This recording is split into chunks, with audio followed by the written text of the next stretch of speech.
I've been hearing about Rescued for many years, and I was kind of intrigued, like what is having a choir or a concert in Czech, like what kind of impact could that make? I had no idea how powerful it was being part of the workshop and singing in the choir. Being part of the choir workshops has been a real joy for me. When I got here and saw the workshop and the opportunity you had to interact with people for many days and do something that showed them physically what Christian community feels like. They have hearts for God, but there's so few Christians here.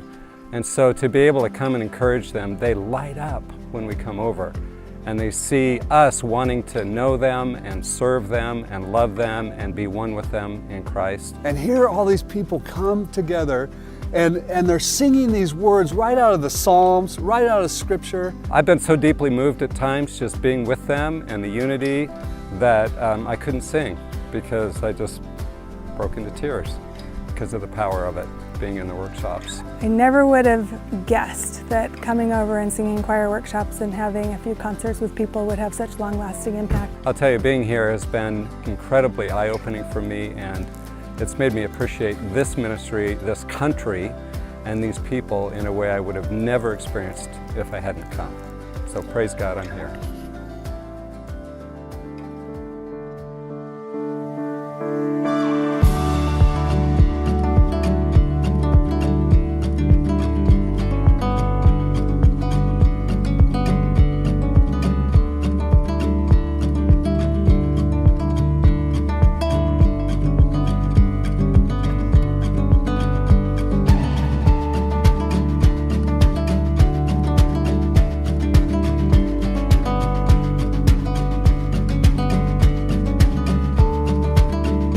Here I could say here I first met God. I met here American because when we was singing at Tančírna and I was like, oh, this is great, and I was crying, and I think there is the first time when the Jesus take my hand, and I think he's touched my heart here.